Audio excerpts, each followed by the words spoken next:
আসসালামু আলাইকুম রহমতুল্লাহি ওয়া বারাকাতুহু। আশা করি আপনারা সবাই ভালো আছেন। আমি প্রথমে একটু ক্ষমা চাচ্ছি আপনাদের কাছে। আমার আসার কথা ছিল আরও আগে। ঢাকার জ্যামের ব্যাপারটা আমি হিসাব করতে ভুল করছি একটু, তো আমার প্রায় 2 ঘন্টার মতো সময় লাগছে, তো আমার আসতে দেরি হয়ে গেছে, আমি খুবই দুঃখিত। এবং আল্লাহ সুবহানাহু ওয়া তাআলা বলছেন ফাযাক্কির ইন নাফাতি যিকরা, সো রিমাইন্ডার আমাদের আসলে উপকারে লাগে, আমাদের কাজে লাগে, আমরা উপকৃত হই। তো আমরা ওই জন্য বদরের থেকে কিছু জিনিস আলোচনা করব, পার্টিকুলারলি অনেক ডিপ অ্যানালিসিস এরকম কিছু না, বদরের ঘটনাগুলো আপনার সামনে আবার বলা, যাতে করে আপনারা এবং আমরা বাস্তবতার সাথে এটা একটু মেলাতে পারি এবং এই ঘটনা থেকে বাস্তবতার ব্যাপারে কী শিক্ষাগুলো আমরা পাই সেটা যেন আমরা একটু আবার ঝালাই করে নিতে পারি, ঠিক আছে? সো বদর যুদ্ধের পটভূমিটা চিন্তা করেন। 2য় হিজরি, মক্কা, রমাদান মাস।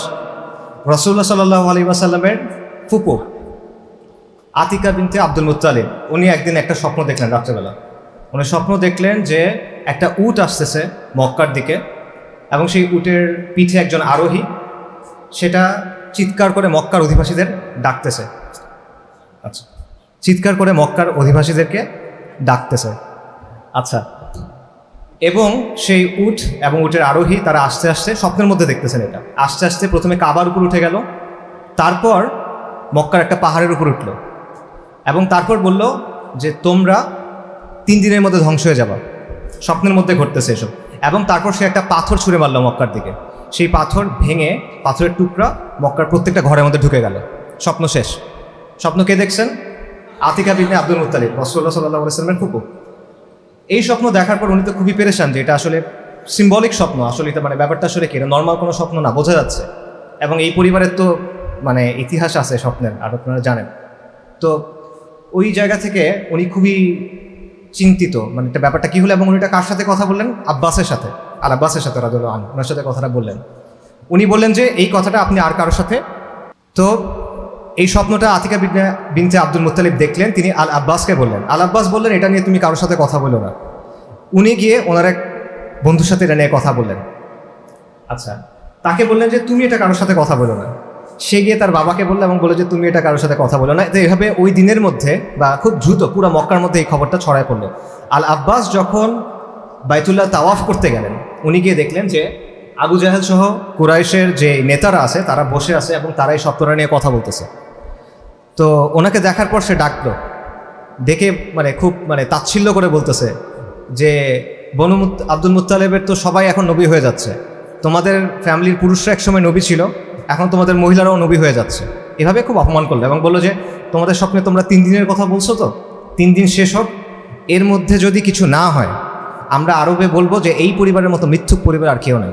আবু জাহেল এটা বললো, খুব বাজেভাবে অপমান করলো আব্বাস রাদিয়াল্লাহু আনহুকে। তো আল আব্বাস বাসায় গেলেন, বাসায় যাওয়ার পর বাসার মহিলারা আবার তার সাথে রাগারাগি করলো যে এই বুড়া লোক তোমার আমাদের ফ্যামিলির ব্যাপারে এত এত কথা বললো, আব্দুল মুত্তালিবের ফ্যামিলির ব্যাপারে এত কথা বললো, তুমি কিছু বললো না কেন? তো উনি ঠিক করলো যে ঠিক আছে, 3 দিন পরে আমি গিয়ে তাকে একটা উচিত জবাব দিব। তো 3য় দিন শেষ সকালবেলা আল আব্বাস গেছেন তাওয়াফ করতে বাইতুল্লাহতে। তো তাওয়াফ করতে গিয়ে উনি ঠিক করছেন যে আবু জাহেলের সাথে দেখা হবে তাওয়াফ শেষে, তখন তার সাথে গিয়ে আমি কিছু কড়া কথা বলবো। তো আল আব্বাস বলতেছেন ওই দিন আমি দেখি যে আবু জাহেল তো একটা মানে তার ক্যারেক্টারিস্টিক স্বপ্নে আপনারা জানেন, তার পার্সোনালিটি স্বপ্নে আপনারা জানেন, ঔদ্ধত্যপূর্ণ একটা মানুষ, মানে ঘাঘু লোক, কথা কেমন কাজ কেমন, বাট সে দিশেহারা হয়ে ছুটে আসতেছে, তার চোখে মুখে উৎকণ্ঠা, একটা মানে বড় মানে খুব টেনশনের মধ্যে পড়ে গেছে। বাকিরাও সবাই দৌড়াদৌড়ি করছে, বলে কী ব্যাপার, কী হয়েছে?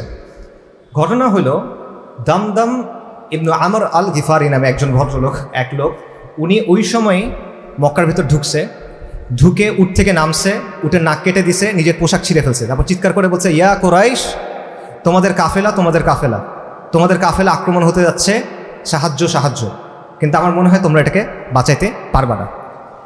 এই ঘটনার পর সবাই দিশেহারা, তখন আর ওই স্বপ্ন নিয়ে চিন্তা করার কারো টাইম নেই। ঘটনা কী হয়েছে?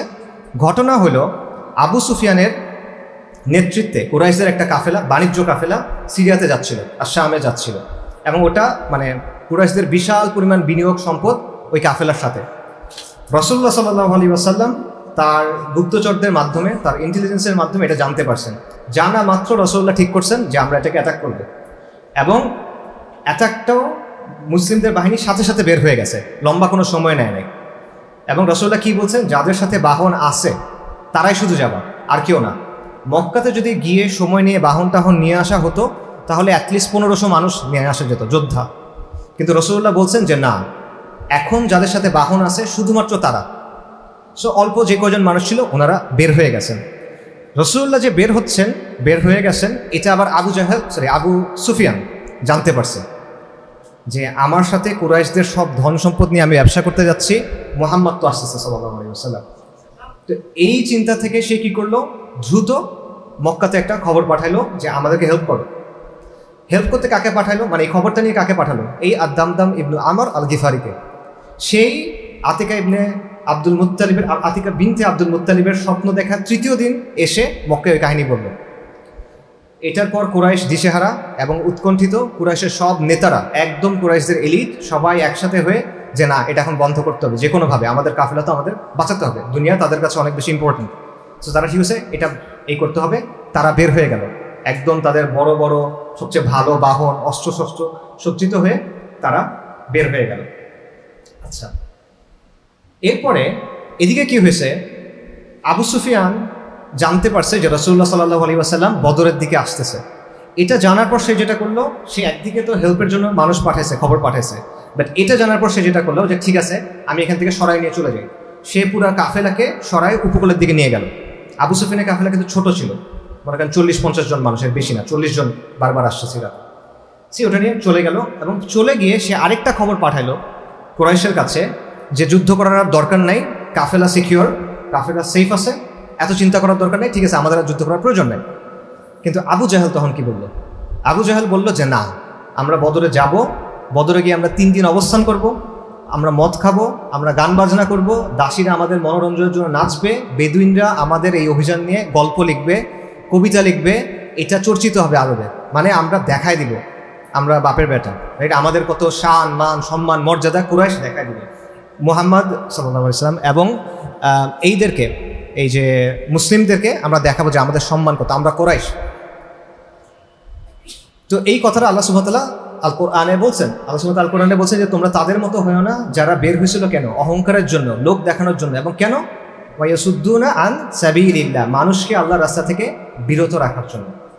এবং এখানে দেখেন যে কুরাইশের কিন্তু বদর যুদ্ধ করার কোনো প্রয়োজন ছিল না। এই ঘটনার পর তার বদর যুদ্ধ করার কোনো প্রয়োজন নাই। এবং বদর যুদ্ধে কি হয়েছে এটা আমরা জানি, কুরাইশের টপ লিডারশিপ শেষ বদর যুদ্ধে, এটা তারা ইজিলি অ্যাভয়েড করতে পারতো, দুনিয়াবি সেন্সে তারা অ্যাভয়েড করতে পারতো, কিন্তু তাদের অধ্যত্ত, তাদের যে অ্যারোগেন্স, ওই যে আমরা বাংলায় বলি যে মরণ ডাকছে, তাই না, ওই রকম একটা ব্যাপার, এইটার কারণে তারা কিন্তু ওখান থেকে নিজে নিজে তারা সেখানে গেল। এবং এটা কুফারের যারা নেতা, তাদের একটা বৈশিষ্ট্য, যুগে যুগে আপনারা দেখবেন। নমরুদ কি বলছিল, আমি জীবন দিই, আমি মৃত্যু দিই।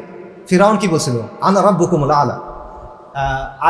আদ জাতি কি বলছিল, মান আশাদ্দু মিন্না কুওয়া, যে আমাদের চেয়ে শক্তিশালীকে।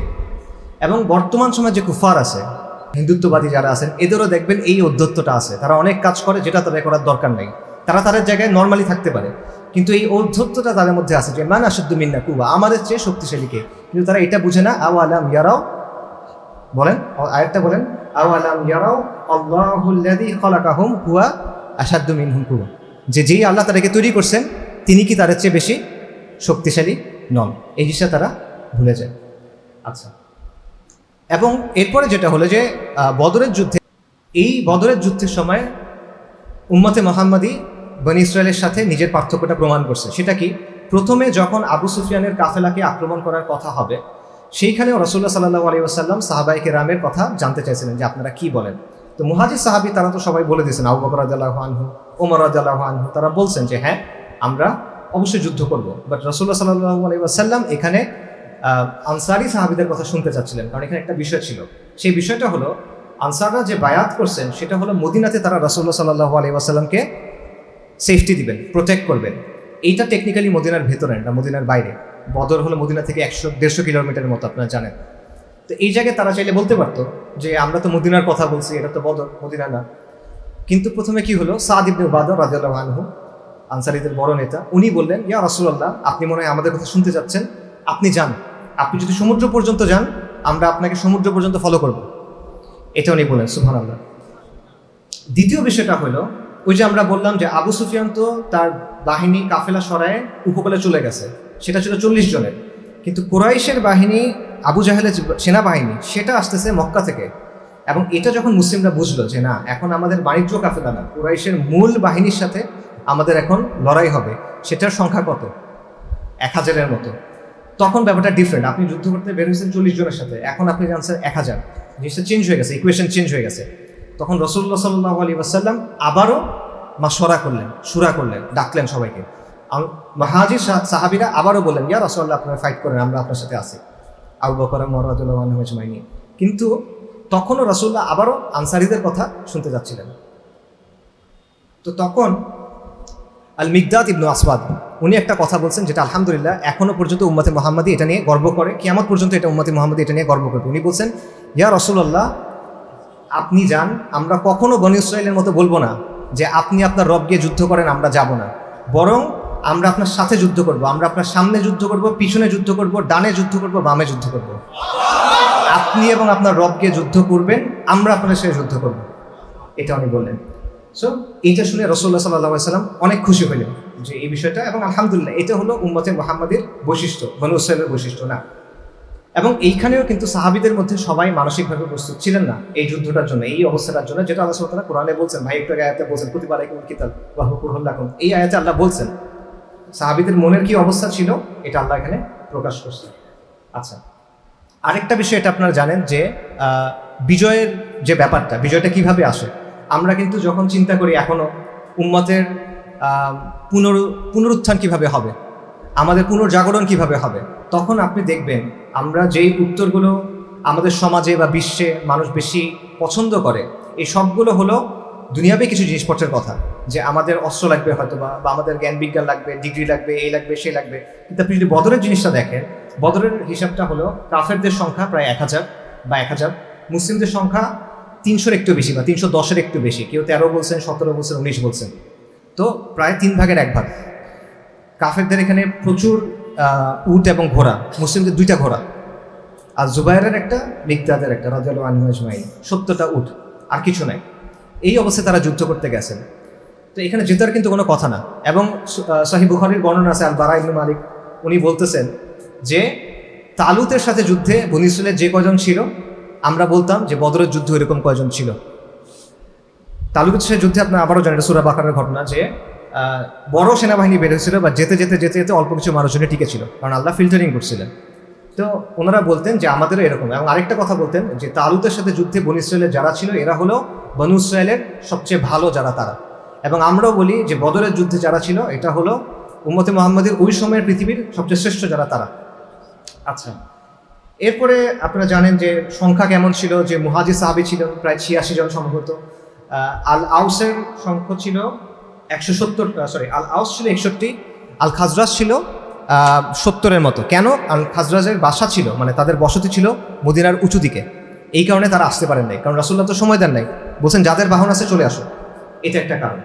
আচ্ছা, এই যুদ্ধের মুসলিমদের নিজস্ব ব্যানার ছিল, পতাকা ছিল, পতাকা ছিল সাদা, একটা পতাকা ছিল সাদা। এটা কার হাতে ছিল কেউ বলতে পারবেন? মুসাব ইবনে উমাইর রাদিয়াল্লাহু আনহুর কাছে। আর রাসূলুল্লাহ সাল্লাল্লাহু আলাইহি ওয়াসাল্লাম আরো 2টা পতাকা দিয়েছিলেন, ওটার রং ছিল কালো, এই 2টার রং ছিল কালো। মুসলিমদের একটা স্লোগান ছিল, স্লোগানটা ছিল আহাদ, কুল হুয়াল্লাহু আহাদ, আহাদ স্লোগানটা ছিল, মুসলিমরা ইউজ করছে। আচ্ছা, এরপর আরেকটা বিষয় এখানে ছিল, যেমন মনে করেন যে রাসূলুল্লাহ সাল্লাল্লাহু আলাইহি ওয়াসাল্লাম এই যুদ্ধের জন্য প্রিপারেশনটা কিভাবে নিয়েছেন। দেখবেন দুনিয়াবি বা আসবাবের জগতের অনেকগুলো কাজ উনি করছেন। যেমন আপনারা যারা সিরা পড়ছেন জানেন যে মুসলিমরা কুয়ার পানির কাছাকাছি, পানির যে উৎস ছিল সেটার কাছাকাছি অবস্থান নিয়েছে, আর কুরাইশদের ওইদিকে যে কুয়ার মুখগুলো ছিল সেগুলো বন্ধ করে দিয়েছেন। এটা একটা কাজ করছেন। একটা নির্দিষ্টভাবে উনি সৈন্যদেরকে সাজাইছেন। কিভাবে? যে সারি সারি করে সাজানো হয়েছে। প্রথম সারিতে ছিল যাদের হাতে বর্ষা, পরের সারিতে হলো যাদের হাতে তীরন্দাজ, মানে তীর, মানে এটার কারণটা কি? পেছনের সারি থেকে তীর মারবে আর সামনের সারি থেকে বর্ষা দিয়ে কাউকে আসা থামাবে। এই ট্যাকটিকটা, এটার নাম ছিল জাহাফ। এটা আরবে পরিচিত ছিল না, এটা পারস্যের লোকেরা এবং রোমান লোকেরা ইউজ করত। নবী সাল্লাল্লাহু আলাইহি ওয়াসাল্লাম এটা ইউজ করছেন। অর্থাৎ এখান থেকেও আমরা এই শিক্ষাটা পাই, যেখানে আকাইদি ইস্যু নাই আপনি সেটা কাফেরদের কাছে নিতে পারবেন, দেয়ার ইজ নো প্রবলেম। আকাইদি ইস্যু যেখানে নেই, বাট যেখানে আকাইদি ইস্যু আছে সেখানে অন্য জিনিস। সো কোনো একটা জিনিস কোন জায়গা থেকে আসছে, এটার চেয়ে বড় বিষয় হলো আকাইদিভাবে বা শারঈভাবে এটা আমাদের সাথে সাংঘর্ষিক কি না, এটা আর কি একটা বিষয়। আচ্ছা, রসুল্লাহ সাল্লাহ আসলাম এই সব কিছু করলেন, রসুল্লাহর জন্য তাবু বানানো হলো, উনি দুনিয়াবিভাবে কাজগুলো করলেন, আসবাবের জায়গায় যে কাজগুলো করার সেগুলো করলেন। এরপর রসুল্লাহ সাল্লাহ সাল্লাম দোয়ার জন্য হাত তুললেন। সো এখানে একটা বিষয় আছে যে এটাই হলো তাওয়াক্কুল। তাওয়াক্কুলের জন্য বিখ্যাত হাদিস আপনারা জানেন, একজন সাহাবে জিজ্ঞেস করছেন, হাদিসের বক্তব্যটা এরকম যে আমি যখন সালাতে যাব আমার উটকে আমি বেঁধে রাখবো নাকি তাওয়াক্কুল করবো? রসুল্লাহ কি বলছেন? উট বাঁধবা এবং তাওয়াক্কুল করবা। এটাই তাওয়াক্কুল, যে আপনি আসবাবের দুনিয়ার প্রস্তুতিটা নেবেন, তারপর আপনি আল্লাহর উপর ভরসা করবেন, কারণ ফলাফল আল্লাহর কাছ থেকে। আমাদের মধ্যে তাওয়াক্কুলের একটা ভুল ব্যাখ্যা আছে যে আমরা আসবাবের জায়গাগুলো অনেক সময় দুটো প্রান্তিকতা আছে বেসিক্যালি। একটা হলো যে আমরা আসবাবের বিষয়টা একেবারে তাচ্ছিল্য করি, যে এত কিছু আমার হিসাব করার দরকার নাই, আমরা তো হকের উপর আছি ভাই, আমি তো অনেক আমার তো একদম পুরা ইস্তিকামাত আছে, সবর আছে, ইতমিনান আছে, সব আছে, সমস্যা করি না। আসবাবের কিছু ব্যাপার আছে যেটা সবার জন্য সমান, কাফেরের জন্য মুমিনের জন্য সমান। আমরা সুবহানাহু ওয়া তাআলা দুনিয়াটা এভাবে বানাইছেন, ওই বিষয়গুলো আপনার বুঝতে হবে। আবার আরেকটা প্রান্তিকতা হলো যে আসবাবই সব, ইমানের দরকার নেই, ওই যে দিন যায় দিন বেচতে বেচতে সব বেচে ফেলছেন, কিন্তু দুনিয়া বুঝতে গিয়ে কিন্তু তাতেও আসতেছে না, কারণ আপনি আসল জায়গাতে হারাই গেছেন। এটা হলো একটা বিষয়। আচ্ছা, রাসূলুল্লাহ সাল্লাল্লাহু আলাইহি ওয়াসাল্লাম এরপর দোয়া করা শুরু করলেন, দীর্ঘ সময় ধরে দোয়া করতেছেন, হাত তুলে দোয়া করতেছেন। দোয়া করতে গিয়ে ওনার গা থেকে চাদর পড়ে গেছে, কাঁধ উন্মুক্ত হয়ে গেছে। রাসূলুল্লাহ বলছেন, ইয়া আল্লাহ, আপনার যে প্রতিশ্রুতি ছিল আমার প্রতি, আজকে এই প্রতিশ্রুতি আপনি পূরণ করার দিন। ইয়া আল্লাহ, আজকে যদি আমরা এখানে হারি তাহলে আপনার ইবাদত করার কোনো মানুষ আর এখানে থাকবে না। ইয়া আল্লাহ, আপনি কি চান এই দুনিয়াতে আপনার ইবাদত করার আর কেউ না থাকে? এরকমভাবে রাসূলুল্লাহ সাল্লাল্লাহু আলাইহি ওয়াসাল্লাম দোয়া করতেছেন। কেন? কারণ ওই সময় দুনিয়াতে মুসলিম কত, মদিনাতে যারা আছে এই রজনীতে এত এখনের মতো কোটি কোটি মুসলিম তো নাই। তো এখানে যদি আসলেই মুসলিমরা হেরে যায়, সিচুয়েশনটা কি দাঁড়ায়? তো রাসূলুল্লাহ দোয়া করতেছেন, দেখে আবু বকর রাদিয়াল্লাহু আনহু আছেন, উনি পেরেশান হয়ে গেছেন রাসূলুল্লাহ দোয়া দেখে, এবং উনি বলছেন, ইয়া রাসূলুল্লাহ, থাক, আপনি তো আল্লাহর রাসূল, আল্লাহ তো আপনাকে দেখবে, আল্লাহ তো আপনাকে হেল্প করবে। তো রাসূলুল্লাহ তাও থামতেছেন না, উনি দোয়া করতেছেন। এই করতে করতে আল্লাহ সুবহানাহু ওয়া তাআলা রাসূলুল্লাহ সাল্লাল্লাহু আলাইহি ওয়াসাল্লামকে জানালেন, বিজয় সুসংবাদ দিলেন, এবং আল্লাহ সুবহানাহু ওয়া তাআলা তাকে আরেকটা সুসংবাদ দিলেন যে আল্লাহ কাদের পাঠাবেন? মালাকদের পাঠাবেন। আল্লাহ সুবহানাহু ওয়া তাআলা কোরআনে বলছেন যে আন্নী মাআকুম ফাতাব্বিতুল লাযীনা আমানু, তারপর সাউলকি ফি কুলুবিল লাযীনা রুবা, সাউলকি ফি কুলুবিল লাযীনা কাফারু রুবা ফাদরিবু ফাওকাল আনাবি ওয়াদরিবু মিনহুম কুল্লা বানান, যে আমি তোমাদের সাথে আছি, ফাসাব্বিতুল্লাযীনা আমানু, মুমিনদের অবিচল রাখো, সাউলকি ফি কুলুবিল্লাযীনা রুবা, আমি তাদের অন্তরে অচিরেই ত্রাসের সৃষ্টি করব। এবং তারপর বলছে তুমি তাদেরকে আঘাত করো তাদের কাঁধের উপরে এবং প্রত্যেকটা হাতে ডগায় ডগায়। কাদেরকে বলতেছেন এটা? মালাকদের বলতেছে। মালাকদের আল্লাহ বলছেন আমি তোমাদের সাথে আছি, মুমিনদেরকে দৃঢ়পদ রাখো, গিয়ে কাফেরদের গলার উপরে মারো এবং কাফেরদের হাতের মধ্যে মারো, তাদের আঙ্গুলে আঙ্গুলে মারো, একটা আঙ্গুলে বাদ দিবা না। সুবহানাল্লাহ, আল্লাহ সুবহানাহু ওয়া তাআলা বলতেছেন। সো রাসূলুল্লাহ সাল্লাল্লাহু আলাইহি ওয়াসাল্লাম এটা যখন শুনছেন, রাসূলুল্লাহ সাল্লাল্লাহু আলাইহি ওয়াসাল্লাম খুশি হয়েছেন, উনি আল্লাহর কাছ থেকে জানছেন যখন, তখন খুশি হয়েছেন, এবং উনি বের হয়ে আসছেন বর্ম দিয়ে নিজেকে ঢেকে, এবং উনি খুব খুশি হয়ে সামনের দিকে আগাচ্ছেন। এবং তিনি সূরা কামারের একটা আয়াত পড়ছেন যে এই বাহিনী পরাজিত হবে এবং এটা পিছিয়ে চলে যাবে, এরকম একটা কথা। এরপর রাসূলুল্লাহ সাল্লাল্লাহু আলাইহি ওয়াসাল্লাম কুরাইশদের দিকে মুখ করে তাকাইছেন এবং উনি একটা বদদোয়া করছেন, শাহাতিল উজুহ, তোমাদের মুখ বিকৃত হয়ে যাক। এটা বলার পর উনি কি করছেন? ধুলা নিয়েছেন, ধুলা নিয়ে তাদের দিকে নিক্ষেপ করছেন। এবং ওই সময় আল্লাহ সুবহানাহু ওয়া তাআলা আরেকটা আছে, বিখ্যাত আয়াত, ওয়ামা রামাইতা ইয রামাইতা ওয়ালাকিন্নাল্লাহা রামা, তুমি যখন নিক্ষেপ করছো তখন তুমি নিক্ষেপ করো নাই, আল্লাহ নিক্ষেপ করছেন। এবং আজ পর্যন্ত মুজাহিদিন, এটা মুজাহিদিনের খুব প্রিয় দোয়া এখনো পর্যন্ত, মুজাহিদিন এখনো অ্যাটাক করার সময় এটা বলো। আচ্ছা, এরপরের কথা, রাসূলুল্লাহ সাল্লাল্লাহু আলাইহি ওয়াসাল্লাম এবার মুমিনদের তাহরিদ করতেছেন কিতালের জন্য। রাসূলুল্লাহ সাল্লাল্লাহু আলাইহি ওয়াসাল্লাম বলছেন যে তোমরা, সুবহানাল্লাহ, এটা আমার কাছে নিজের পার্সোনালি সবচেয়ে স্ট্রং জিনিস মনে হয়, যে রাসূলুল্লাহ সাল্লাল্লাহু আলাইহি ওয়াসাল্লাম বলতেছেন যে আজকে যে পিছনে ফিরবে না এবং আল্লাহকে সন্তুষ্ট করার জন্য সামনে আগায় যাবে, তোমার জন্য জান্নাত। আপনি সিচুয়েশন চিন্তা করেন, আমি যখন পড়ছি, আমি সিরাত ইবনে হিশামে পড়ছি, অনেক পুরানো একটা বই, আমাকে এক ভাই দিয়েছিল, আজকে থেকে 10-12 বছর আগে হবে। আমি তখন বাজে ধরনের জাহেল, বাট এই জিনিসটা আমি যখন পড়ছি আমার চোখে পানি চলে আসছে, যে আপনি সিচুয়েশনটা চিন্তা করেন যে ব্যাপারটা অনেকটা এরকম যে এটা বদল না, এটা জান্নাত। আজকে তোমরা আগায় যাও, ভয় করো না, আল্লাহর জন্য তুমি মরার জন্য প্রস্তুত হও, জান্নাতে যাবা। সুবহানাল্লাহ, রাসূলুল্লাহ সাল্লাল্লাহু আলাইহি ওয়াসাল্লাম এটা বলতেছেন। তারপর রাসূলুল্লাহ বলতেছেন, সহিহ মুসলিমে আছে যে তোমরা উঠো এবং তোমরা ওই জান্নাতের দিকে যাও যেটা আসমান এবং দুনিয়ার সমান বড়, এটা বলতেছেন। এবং এটা শুনে উমার ইবনুল হামাম নামে একজন সাহাবী, উনি বলছেন বাহ। রাসূলুল্লাহ বলছেন বাহ কেন বললাম? বলে যে এরকম কি আসলে জান্নাত আছে? এত বড়? হ্যাঁ অবশ্যই। তখন আমি যদি এখানে যেতে পারতাম। তুমি তো জান্নাতীদের একজন। এটা শুনে উনি দাঁড়ায় গেছে, মানে দাঁড়ায় খেজুর খাচ্ছেন। খেজুর খেতে খেতে উনি বলছেন যে আমি খেজুরটা কেন খাচ্ছি আসলে, এই খেজুরটা খেয়ে লাভ কি আমার, এটা জান্নাত আমার সামনে আছে। উনি খেজুর ছুঁড়ে চলে গেছেন, শহীদ হয়ে গেছে। তারপরে আরেকটা ঘটনা আছে, আউফ বিন হারিস, বিখ্যাত হাদিস এটা। আউফ বিন হারিস এবং খুব পছন্দের হাদিস। আউফ বিন হারিস রাসূলুল্লাহ সাল্লাল্লাহু আলাইহি ওয়াসাল্লামকে জিজ্ঞেস করছেন, ইয়া রাসূলুল্লাহ, বান্দার এমন কোনো কাজ আছে যেটা দেখে আল্লাহ মুচকি হাসেন? রাসূলুল্লাহ বলছেন, হ্যাঁ আছে। কি কাজ? বলছেন, বান্দা যখন আল্লাহকে খুশি করার জন্য শত্রুর অস্ত্রের মধ্যে বর্ম ছাড়া ঢুকে যায়, আল্লাহ এটা থেকে খুশি হয়ে হাসেন। তখন আউফ বিন হারিস রাদিয়াল্লাহু আনহু এটা শুনে ছুটে গেছেন যুদ্ধ করতে এবং শহীদ হয়ে গেছে। এবং এই যে আল্লাহ রাসূলুল্লাহ সাল্লাল্লাহু আলাইহি ওয়াসাল্লাম মুমিনদেরকে যে তাহরিদ করতেছেন, এটা আল্লাহ সুবহানাহু ওয়া তাআলা তাকে বলছেন, ইয়া আইয়ুহান নাবিয়্যু হাররিদিল মুমিনিনা আলাল কিতাল, কিতালের জন্য মুমিনদেরকে তাহরিদ করেন, উদ্বুদ্ধ করেন, উৎসাহিত করেন। রাইট। এরপর এটা তো মুমিনদের কথা, উম্মতে মুহাম্মদী থেকে ফেরেশতারা আসছে। আল্লাহ সুবহানাহু ওয়া তাআলা কোরআনে বলছেন যে আমি তোমাদেরকে ফেরেশতা দিয়ে হেল্প করবো।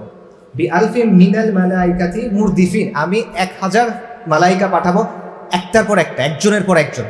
রাসূলুল্লাহ সাল্লাল্লাহু আলাইহি ওয়াসাল্লাম আবু বকরকে বলতেছেন, আবু বকর উঠো, জিবরিল আলাইহিস সালাম চলে আসছে, আমি জিবরিল আলাইহিস সালামকে দেখতেছি। জিবরিল আলাইহিস সালাম ঘোড়া নিয়ে আসতেছেন, ঘোড়ার দড়ি ধরে আসেন এবং ধুলা উঠতেছে। সাহাবীরা বলতেছেন যে আমি এক কাফেরের পিছে দৌড়াইতেছি তাকে মারার জন্য, হঠাৎ করে আওয়াজ শুনতেছি, চাবুকের আওয়াজ, কিছু দেখতেছি না, তাকায় দেখি ওই কাফেরের পড়ে গেছে, সে তার নাক থেতলায় গেছে, মাথা ভাগ হয়ে গেছে, মনে হচ্ছে তার মুখের উপরে আগুন দিছে কে। আরেকজন সাহাবী বলছে, আমি এক কাফেরকে মারতে যাচ্ছি, হঠাৎ দেখি তার মাথা গড়াগড়ি খাচ্ছে, আমি অ্যাটাক করতে পারিনি, তার আগে সে মাথা গড়াগড়ি খাচ্ছে। গিফারি গোত্রের দুজন, তারা গিফার গোত্রের দুজন, তারা তখন ইসলাম গ্রহণ করে নাই, তারা পাহাড়ে বসে যুদ্ধ দেখতেছে, মানে স্পেকটেটর। তারা বলতেছে আমরা দেখতেছি, দেখার সময় হঠাৎ দেখি একটা মেঘ আসতেছে, সেটার ভেতর থেকে ঘোড়ার আওয়াজ আসতেছে, এবং আমি শুনলাম উকদিম হাইজুম, এটা শুনলাম। আমার পাশে যে আছে সে তখন মারা গেল, এটা শোনার পর, এই কথা শোনার পর মারা গেল। ওই কথাটা শোনার পর আমিও মরে যাওয়ার মতো অবস্থা। ফেরেশতারা বলছে হাইজুম ঘোড়ার নাম, ফেরেশতাদের ঘোড়ার নাম। আনাস ইবনে মালিক রাদিয়াল্লাহু আনহু বলতেছেন যে বদরের দিন আমরা কাদের মারছি আর ফেরেশতারা কাদের মারছে এটা বোঝা যাচ্ছিল। আমরা মারছি তলোয়ার দিয়ে, তলোয়ারের আঘাতের চিহ্ন, আর কিছু আঘাতের হলো গায়ের উপর হাতের ছাপ, কিন্তু পুড়ে গেছে, এরকম মনে হচ্ছে তাদের আগুন দিয়ে ছাপ দেওয়া হয়েছে। এটা হলো আল্লাহ সুবহানাহু ওয়া তাআলার নুসরাত। সো বদর যখন হয়েছে তখন আল্লাহ সুবহানাহু ওয়া তাআলা এইভাবে নুসরাত দিচ্ছেন। এবং এখনও যেটা হকপন্থীরা বলেন যে বদরের মতো ঈমান নিয়ে এবং বদরের মতো মিশন নিয়ে আপনি নামেন, ওই মালাইকাদের মালিকও একই আছেন, ওই মালাইকারও একই আছেন, আবারও মালাইকা নামবে এবং মালাইকাদের মালিক আবারও নুসরাত করবেন। কিন্তু ওই বদরের মতো আকীদা নিয়ে নামতে হবে, বদরের জন্য নামতে হবে, ওইভাবে বিশুদ্ধভাবে আসতে হবে, নাহলে হবে না। আচ্ছা, দুটা বিখ্যাত ব্যক্তির ঘটনা বলি, কুফারের নেতা গোছের। একজন হলো উতবা ইবনে রাবিয়া। রাসূলুল্লাহ সাল্লাল্লাহু আলাইহি ওয়াসাল্লাম বলছেন বদরের সময় যে এখানে লাল উটের যে আরোহী, যদি এই পুরা বাহিনীর মধ্যে কোনো কল্যাণ থাকে, এই এক ব্যক্তির মধ্যে আছে। উতবা ইবনে রাবিয়ার উটটা ছিল লাল রঙের। কল্যাণের ব্যাপারটা কি? উতবা চাচ্ছিল যুদ্ধটা না হোক, উতবা চাচ্ছিল যুদ্ধটা না হোক। ইভেন বদরের সময়ও সে চেষ্টা করছিল, যুদ্ধ বদরে পৌঁছে যাওয়ার পর সে বলছিল যে যুদ্ধটা না হোক, সে চেষ্টা করছে। কিরকম? যুদ্ধের একটা কারণ ছিল আমর ইবনে হাদরামির রক্তপণ। সারিয়া নাখলার সময় আব্দুল ইবনে জাহাজ রাদিয়াল্লাহু আনহু নামে নেতৃত্বে যেটা গেছিল, আমর ইবনে হাদরামি মারা গেছে। সে হলো উতবার মিত্র, তো তার প্রতিশোধ নেওয়ার একটা উদ্দেশ্য কুরাইশের ছিল। তো উতবা বললো যে এই রক্তপণটা আমি দিয়ে দেই, যুদ্ধ করার দরকার নেই, এদেরকে ছেড়ে দাও, মুহাম্মদ এবং তার সাথে লোকদের ছেড়ে দাও সাল্লাল্লাহু আলাইহি ওয়াসাল্লাম। আরবরা তার সাথে ডিল করুক, আমরা তাদের সাথে মারামারি করলে আমরা এমন লোকদেরকে মারবো যারা আমাদের ভাই, চাচা, মামা, আত্মীয়, এটা আমাদের ভাল লাগবে না। তার চেয়ে আরবরা তাদের সাথে ফাইট করুক, যদি আরবরা তাকে মেরে ফেললো, যদি বিজয়ী হয় তখন সেটা পরে দেখা যাবে। তো উতবা এই জিনিসটা চেষ্টা করছিল, কিন্তু এই জিনিসটা ঘুরাই দিল কে? আবু জাহেল। আবু জাহেল কি করলো? সে উতবাকে গিয়ে বলল, তোমার তো অন্তর শুকায় গেছে, তুমি তো কাপুরুষ, তোমার ছেলেকে বাঁচাতে চাও, নিজেকে বাঁচাতে চাও, তুমি যুদ্ধ না করলে না করো, এরকম আমাদেরকেই কোনো করছো কেন? এটা বলে তাকে বললো। আমর ইবনে হাদরামির ভাইকে বলল, তুমি কুরাইশদের সামনে যাবা, কাপড় চোপড় ছিঁড়ে ইয়া আমার করবা, কুরাইশদেরকে চেঁচাই দিবা। সে গিয়ে এটাও করলো। এর ফলে যেটা হলো, কুরাইশ আরও বেশি এক্সাইটেড হয়ে গেল, হ্যাঁ আরও বেশি মানে ঠিক আছে আমরা ফাইট করবো, আমাদের যেভাবে জিততে হবে এটসেট্রা। উতবাও দাঁড়ায় গেল। একটু আগে সে বলছিল আমি যুদ্ধ না করি, বাট এখন বলে যে তুমি আমাকে কাপুরুষ বলছো, তার সম্মানে লাগছে। ঠিক আছে আমি দেখো আমি আসলে কতটা সাহসী এটসেট্রা, আমি যুদ্ধ করে তোমাদের দেখাবো, এরকম একটা বিষয়। তো আবু জাহেল এই এই মানে ইনসাইট করার ব্যাপারটা, উস্কায় দেওয়ার ব্যাপারটা করত। পরবর্তী যেটা হলো উতবা মারা যায় এই যুদ্ধে। তো এইখানে আসলে একটা ইম্পর্টেন্ট শেখার বিষয় আছে, সেটা হলো কাফেরদের মধ্যে উতবার মতো লোকও থাকে, আবু জাহেলের মতো লোকও থাকে। আবু জাহেলের মতো লোক থাকে যারা হলো অত্যন্ত ইসলাম বিদ্বেষী, যুদ্ধবাজ এবং অ্যাগ্রেসিভ। আর এই উতবার মতো লোকরা থাকে যারা হয়তো বা কিছুটা তাদের সেন্স আছে, তাদের মধ্যে মানে সেন্সিবল কিছু লোক, তাদের প্রজ্ঞা আছে, তারা বুঝতে পারে। আমরা মনে করি যে কাফেররা মনে হয় সব উতবাদের মতো, অল্প কিছু লোক মনে হয় আবু জাহেলের মতো।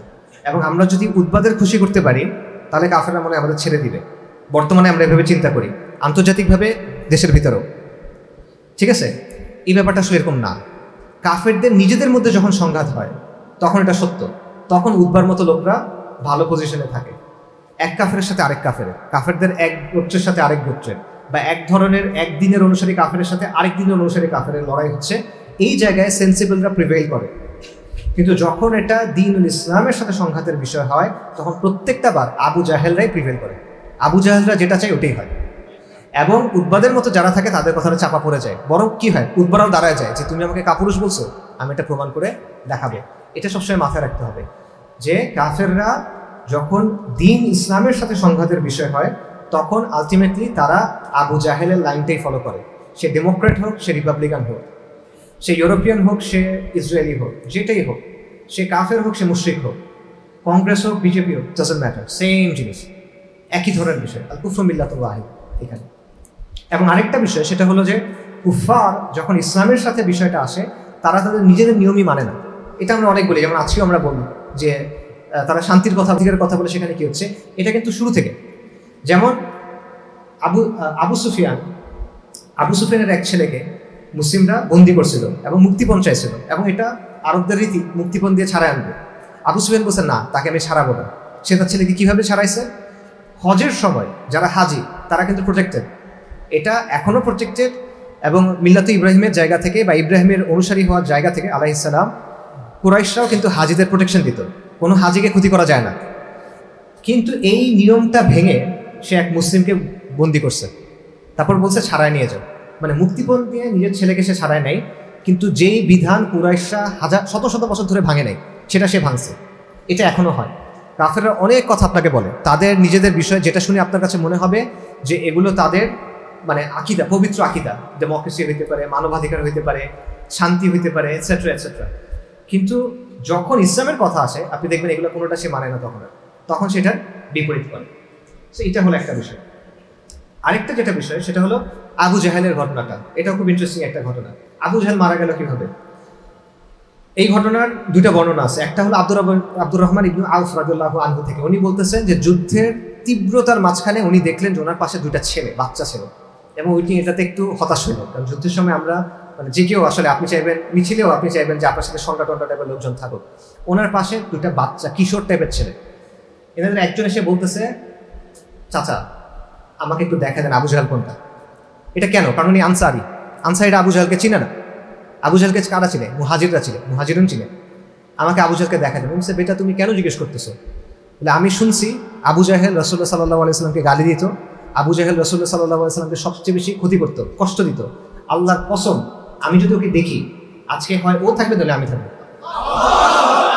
এই কথা বলতে বলতে পাশের থেকে আরেকজন যে সে বলতেছে চাচা আমাকে দেখা, আবু জাহেল কোথায়, আমাকে দেখা দেন। তা আব্দুর রহমান বুঝতে পারছেন রাদিয়াল্লাহু আনহু যে এরা নর্মাল ছেলে না। তো উনি দেখাইলো যে ওইটা আবু জাহেল। উনি বলতেছেন আমি বলতে না বলতে এরা শিকারি পাখির মতো ছুটে গেছে, বাজ পাখির মতো ছুটে গেছে। এরপর এই দুজন নাই মুআয ইবনে আমর, মুআয ইবনে আফরা রাদিয়াল্লাহু আনহুম আজমাইন। মুআয ইবনে আমর বলতেছে যে কুরাইশ আবু জাহেলকে ঘিরে রাখছে, একদম মানে গণবেষ্টনী তাকে ঘিরে রাখছে, তার চারপাশে মানে তলোয়ার বর্ষা দিয়ে ঘিরে রাখছে, এবং বলছে আবুল হাকামের জন্য কোনো ক্ষতি না হয়। এর মধ্য দিয়ে মুআয ইবনে আমর রাদিয়াল্লাহু আনহু উনি ঢুকে গেছেন, এবং উনি ঢুকে গিয়ে আবু জাহেলকে প্রথমে হিট করছেন।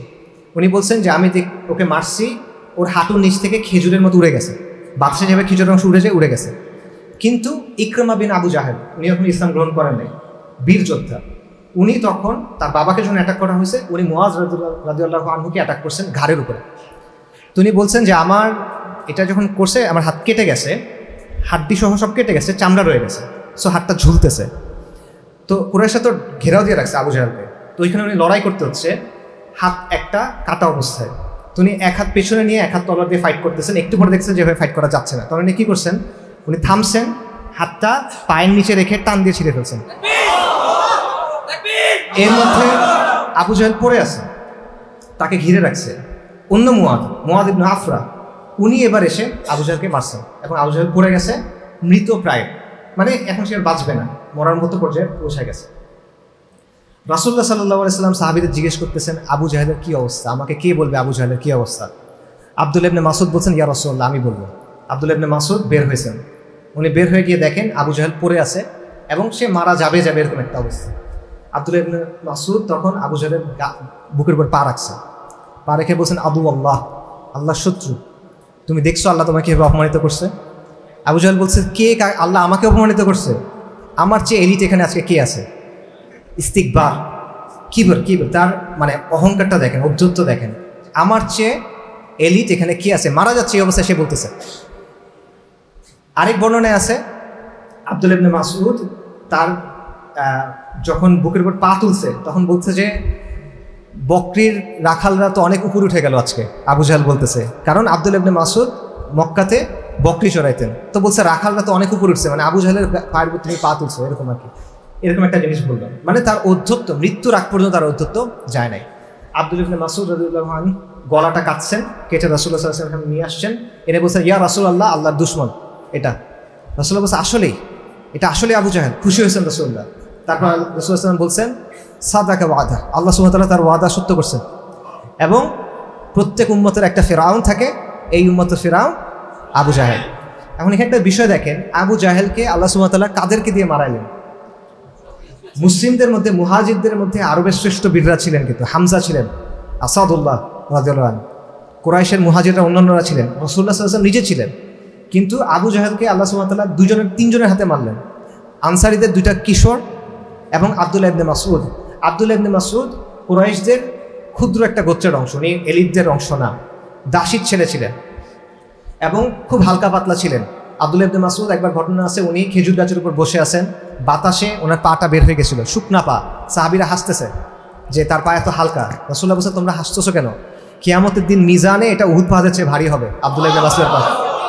তো আল্লাহ সুবহানাহু ওয়া তাআলা এই মানুষদেরকে দিয়ে কুরাইশদের মানে আবুল হাকাম যে তাদের নেতা, তাকে ধ্বংস করলেন এদেরকে দিয়ে, এবং এটা আল্লাহ সুবহানাহু ওয়া তাআলার সুন্নাহ। নমরুদ আমরা যে ইসরায়েলিয়াত থেকে জানি, তার মৃত্যুর ব্যাপারে বলা হয় যে মশা তাকে পরাজিত করছিল। আসহাবুল ফিল তারা ধ্বংস হলো কি দিয়ে, আবাবিল পাখি দিয়ে, ছোট্ট পাখি, সেটা দিয়ে হইল। আবু জাহেলেরটা দেখেন, এবং আবারও বর্তমানেও এটা হয়। কুফার তারা বলে যে আমরা সুপার পাওয়ার, মান আশাদ্দু মিন্না কুওয়া, আমাদের চেয়ে শক্তিশালীকে। কুফার কই গিয়ে হারে, কোথায় গিয়ে হারে? আফগানিস্তানের মতো জায়গায় গিয়ে হারে, যেখানে তারা ইলেকট্রিসিটি ঠিকমতো পায় নাই। 1950 সালের AK-47 রাইফেল নিয়ে ফাইট করে, পায়ের জুতা নাই, গায়ের পোশাক নাই, কিন্তু এটা ঈমান এবং এটা আল্লাহ সুন্নাহ। আল্লাহ সুন্নাহ, আল্লাহু মিন ওয়ারাইহিম মুহিত, আল্লাহ বেষ্টন করে রাখছেন তাদেরকে, কুফারকে আল্লাহ ঘিরে রাখছেন। এটা আল্লাহ সুবহানাহু ওয়া তাআলার হিসাবে বা জাস্ট তার ইচ্ছার ব্যাপার। আল্লাহ বলবেন, আল্লাহর ফয়সালা হবে, কুন ফায়াকুন। কিন্তু আবারও এই জায়গায় আমাদের ইমানের সমস্যাগুলো হয়, আমরা বুঝি না। আল্লাহ বারবার এটা আমাদের দেখান যে এত বড় বড় দানব সে কোন জায়গায় গিয়ে পরাজিত হয়। আদকে আল্লাহ কি দিয়ে ধ্বংস করছেন বলেন? বাতাস দিয়ে ধ্বংস করছেন। আদের গর্বের বিষয়টা কি ছিল? তারা বড় বড় জায়গায় ইমারত বানায়, যেটা আর কেউ ধরতে পারে না, এই ইমারত কেউ ভাঙতে পারে না, তারা পাহাড় চূর্ণ করে বানায়, বাতাস তো দেখাও যায় না। আল্লাহ সুবহানাহু ওয়া তাআলা বাতাস দিয়ে তাকে ধ্বংস করছেন। এভাবে আল্লাহ যারা এই যে ইস্তিকবারের সমস্যা যারা আছে, কিবরের যে সমস্যা, এভাবে আল্লাহ ধ্বংস করেন তাদেরকে। সো এটা একটা বড় বিষয়। আরেকটা যেটা, সেটা হলো আল ওয়ালা ওয়াল বারার যে শিক্ষাটা, এটা আপনারা বদরে পাবেন। আবু বকর রাদিয়াল্লাহু আনহু কার সাথে ফাইট করছেন? নিজের ছেলে আব্দুর রহমান, উনি তখনও ইসলাম গ্রহণ করেন নাই, তাকে মারতে গেছেন, মারতে পারেন নাই, তাকে মারতে গেছেন। মুসাব ইবনে উমাইর তার ভাই আবু ওয়াইস, তাকে এক আনসারি বাঁধতেছেন, উনি বলছেন ভালো মতো বাঁধো, এর মা অনেক বড় লোক, এর কাছ থেকে ভালো মুক্তিপণ পাবা। তখন বলছে যে তোমার ভাইয়ের ব্যাপারে এটা তোমার ওসিয়ত। বলছে তুমি আমার ভাই না, ওই আনসারি আমার ভাই। এটা হলো আল ওয়ালা ওয়াল বারা। এবং সবচেয়ে বড় যে ঘটনা আছে বদরের, এটা হলো উতবা ইবনে রাবিয়ার যে ছেলে আবু হুজাইফা রাদিয়াল্লাহু আনহু, উনি মুসলিম। তো কুরাইশের নেতারা যখন মরে গেছে, তাদের টেনে টেনে নিয়ে যাওয়া হচ্ছে কুয়ায় ফেলার জন্য। তখন উনি তাকায় আছেন, বাবার বডি টেনে নিয়ে যাচ্ছে, ওনার মন টন খারাপ বোঝা যাচ্ছে। তখন রাসূলুল্লাহ বলতেছেন যে আপনার কি মন খারাপ? তখন বলছে আমার মন এই জন্য খারাপ না যে সে মারা গেছে, আমার একটা আশা ছিল যে তার যেহেতু সেন্স আছে, প্রজ্ঞা আছে, যে সে হয়তো ইসলামের ছায়াতলে আসবে, কিন্তু এটা তার আসলো না, এটার জন্য আমার কাছে খারাপ লাগতেছে। এটা আল ওয়ালা ওয়াল বারা। এবং এটা এর পরবর্তী যুদ্ধগুলোতে আপনি দেখবেন সাহাবীরা নিজেদের পিতা, ভাই, মামা, চাচা এর সাথে ফাইট করছেন। বদরেই আছে, প্রথমে 3 জন সাহাবী ফাইট করছিলেন, তারা তো নিজেদের আত্মীয়র সাথে ফাইট করছেন, হত্যা করছেন। সো এই বিষয়টা বোঝা যে ভালোবাসাটা ভিত্তিকে আল হুব্বু ফিল্লাহ ওয়াল বুগদু ফিল্লাহ, যে আপনি আল্লাহ এবং তার রসুলের জন্য ভালোবাসবেন, আল্লাহ এবং তার রসুলের জন্য ভালোবাসবেন না। এটা আমাদের জন্য অনেক বেশি গুরুত্বপূর্ণ ভাই, বিশেষ করে বর্তমানে বাংলাদেশে যে প্রসেসটার মধ্যে দিয়ে গত 7-9 মাসের মধ্যে দিয়ে গেছে, এটার কারণে বাংলাদেশের সবাই এখন অনেক বেশি পলিটিক্স নিয়ে চিন্তা করে, পলিটিক্স নিয়ে কথা বলে, সচেতনও হয়েছে। বাট এইখানে আপনি যদি ঈমান এবং আল ওয়ালা ওয়াল বারার নিয়মটার উপরে মানে শক্তভাবে জমে থাকতে না পারেন, আপনি ভুল করবেন। আপনি দেখবেন যে কারা যখন আল্লাহ এবং তার রাসূল সাল্লাল্লাহু আলাইহি ওয়াসাল্লামকে যখন আক্রমণ করা হয়, কে ওটার পক্ষে দাঁড়ায় আর কে ওটার পক্ষে দাঁড়ায় না। এখানে কোনো কারণ, এখানে ইস্যু না, অনেক কারণ সে দেখাবে যে হ্যাঁ ঠিক আছে এটা এত বড় ইস্যু না, এটা দেখবে তুলসি গ্যাবার্ড আসবে, এই আসবে, ভলকার তুর্ক আসবে, হ্যান ত্যান অনেক কথা তারা আপনাকে বলবে। But at the end of the day, কালকে যদি কিয়ামত হয় আল্লাহর সামনে আপনি কি বলবেন? আপনি চুপ থাকছিলেন, আল্লাহ রাসূল সাল্লাল্লাহু আলাইহি ওয়াসাল্লামকে আক্রমণ করা হয়েছে, আপনি চুপ ছিলেন। আল্লাহ আযজা ওয়া জালকে আল জব্বার আল মুতাকাব্বির আল মালিকুল মুলক, আল্লাহ আযজা ওয়া জালকে যখন কেউ অশ্লীল কথা বলে তার ব্যাপারে আপনি চুপ থাকছেন, আপনি আল্লাহকে কি বলবেন? আপনি আল্লাহর রহমত কিভাবে চাইবেন তখন বলেন? আপনি কি হিসাব আল্লাহকে বুঝাবে তখন? আপনি বুঝাবেন ভলকার তুর্ক মাইন্ড করতো, তুলসি গ্যাবার্ড মাইন্ড করতো, ট্রাম্প এইটা করতো, মোদি ওইটা করতো, এরা তমুক এটা করবে, অমুক এজেন্সি সেটা করবে, এইসবের জন্য আমরা এটা বলি নাই। এই অজুহাত দিয়ে আপনি কবরটাও পার হইতে পারবেন না। এই মুনকার মানে আপনার সামনে যে প্রশ্নোত্তর হবে ওইটাও পার হইতে পারবেন না এই অজুহাত দিয়ে। সো এই জিনিসটা বোঝা জরুরি যে আপনার মানদণ্ড কি, আপনার ক্রাইটেরিয়া কি, কিসের ভিত্তিতে আপনি হিসাব করেন। এটা আল ওয়ালা ওয়াল বারা, এটা অনেক গুরুত্বপূর্ণ বিষয়। এটা যদি না থাকে কারো, সে পথভ্রষ্ট হবেই। লিখে রাখবেন, আমি বলছি লিখে রাখেন, যে কোনো মানুষ, যে কোনো দল, যে কোনো গোষ্ঠী, এটা যদি তার না থাকে সে এখানে পথভ্রষ্ট হবে। আচ্ছা, আরেকটা বিষয়, ফাইনাল কথাটা যেটা বলি সেটা বলি। আল বদরের একটা নাম আছে, বদরের নামটা কি বলেন? ইয়াউমুল ফুরকান, সত্য এবং মিথ্যার পার্থক্যকারী দিন। আল ইয়াউমুল ফুরকান, আল ফুরকান কোরআনের নাম, সত্য ও মিথ্যার পার্থক্যকারী। কেন এটা? বদরের যুদ্ধটা হয়েছে, কত মানুষ ইনভলভ? 1300 সামথিং, 1350 মানুষ, বাড়ায় ধরলাম। এটা এত ইম্পর্টেন্ট কেন? ইয়াউমুল ফুরকান, সত্য মিথ্যার পার্থক্যকারী একটা দিন যদি পুরো ইতিহাসে হয়, মানব ইতিহাসে, এটা হলো এই দিন। এটা কেন? আমরা এখন যেভাবে চিন্তা করতে অভ্যস্ত, আমরা যখন বিভিন্ন জিওপলিটিক্যাল অ্যানালিসিস করি, পলিটিক্যাল অ্যানালিসিস করি, এই করি সেই করি, তখন আমরা যেই হিসাব করি ওইভাবে চিন্তা করেন একটু। ওই সময়ের বড় বড় সুপার পাওয়ার কারা? পারস্য সাম্রাজ্য, রোমান সাম্রাজ্য, এবং তাদের মধ্যে যুদ্ধ হচ্ছে, যেটা কোরআনে আল্লাহ বলছেন গলিবাতের রোম, রাইট? আপনারা জানেন এদের মধ্যে ফাইট হচ্ছে।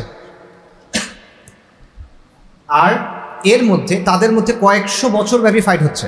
তাদের ফাইটগুলো বিশাল বিশাল ফাইট, হাজার হাজার বা লক্ষ লক্ষ সৈন্য, খালি ঘোড়া উট না, হাতি নিয়ে এসে তারা যুদ্ধ করতো, রাইট?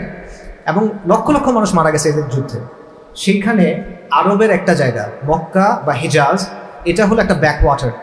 এটা নিয়ে কারো মাথা ব্যথাই নেই। মানে মানুষ যখন দখল করতে চায়, তারা এমন অঞ্চল দখল করতে চায় যেটা ধন সম্পদ আছে, উর্বর, ব্যবসার কেন্দ্র এটসেট্রা, কোনো হিসাবে হিজাজ আছে না।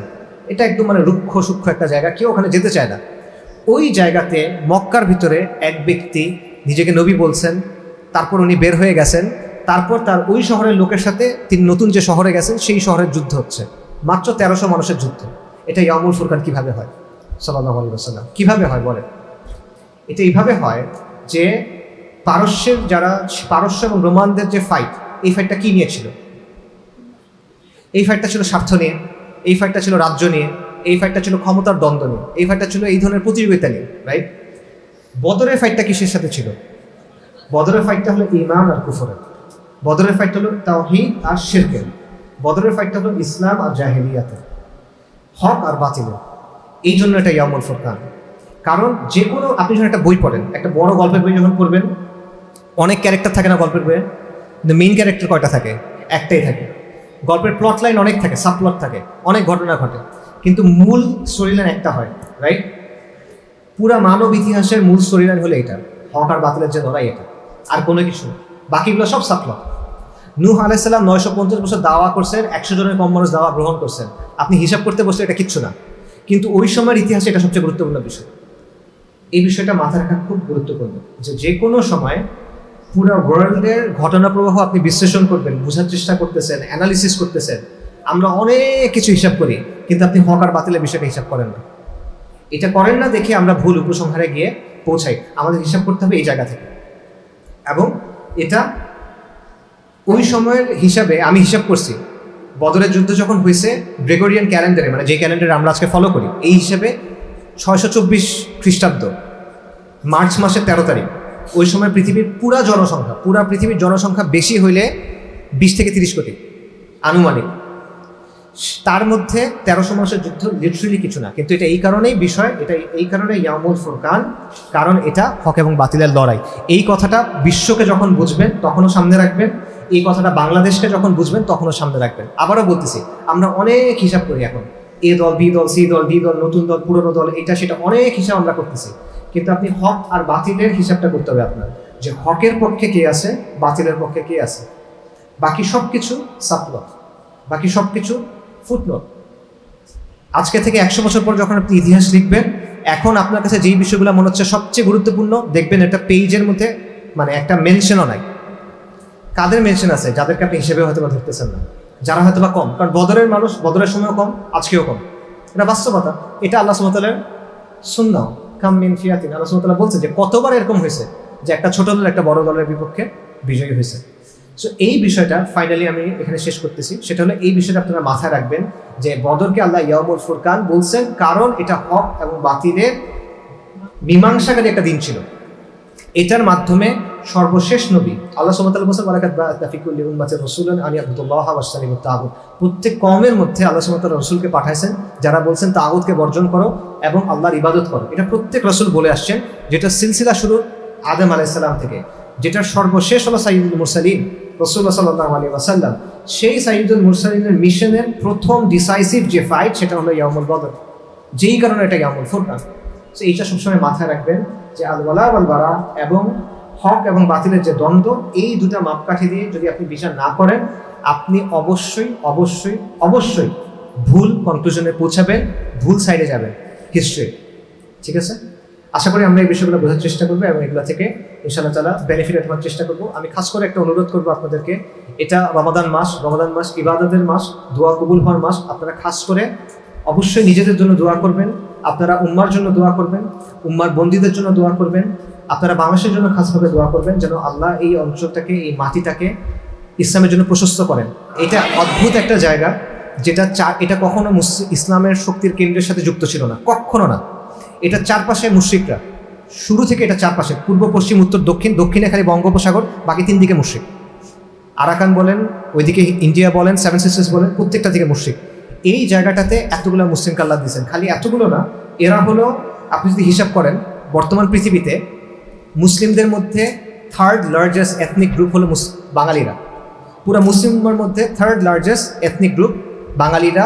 আর বাঙালি মুসলিমের মধ্যে 85 থেকে 90% কোথা থেকে? বাংলাদেশ থেকে, এই জায়গা থেকে। আল্লাহ সুবহানাহু ওয়া তাআলা এটা কেন করছেন? এটা কি অ্যাক্সিডেন্টাল কোনো কিছু? আল্লাহ সুবহানাহু ওয়া তাআলা অ্যাক্সিডেন্টাল কোনো কিছু করে? অবশ্যই না। আল্লাহু খায়রুন নাকিরিন। সো এই যে আল্লাহ সুবহানাহু ওয়া তাআলা এই নিয়ামতটা দিচ্ছেন, ইমানের নিয়ামত দিচ্ছেন, এটা শুধুমাত্র বেসিক ইমানের মধ্যে না রাখা। ভাই যেটা বলতেছিলেন, আপনি সিয়াম বুঝছেন, কিসাস বুঝেন নাই, কিতাল বুঝেন নাই, এরকম যেন না। আল্লাহ যেন প্রশস্ত করে যায় এই জায়গাটা ইসলামের জন্য, এটা খাসভাবে দোয়া করবেন। আল্লাহ যেন মুজাহিদিনকে নুসরত দান করেন, খাসভাবে নুসরত দান করেন ফি কুল্লি মাকান। আল্লাহ সুবহানাহু ওয়া তাআলা আল্লাহ যেন আমাদের বন্দী, আল্লাহ মানসুরুল মুজাহিদিন ফি কুল্লি মাকান, এবং আল্লাহ সুবহানাহু ওয়া তাআলা আমাদের মুসলিম বন্দী যারা আছেন পুরো বাংলাদেশে, পুরো পৃথিবীতে সবার জন্য খাস করে দোয়া করবেন এবং নিজেদের জন্য দোয়া করবেন এবং খাসভাবে আমার জন্য দোয়া করবেন। আল্লাহ সুবহানাহু ওয়া তাআলা আমাদেরকে যেন দিনের জন্য কবুল করেন এবং আমাদের যেন ফিতনা থেকে হেফাজত করেন। খাসভাবে নিজের জন্য দোয়া করবেন। ওয়া আখিরু দাওয়ানা আলহামদুলিল্লাহি রাব্বিল আলামিন। আসসালামু আলাইকুম ওয়া রাহমাতুল্লাহি।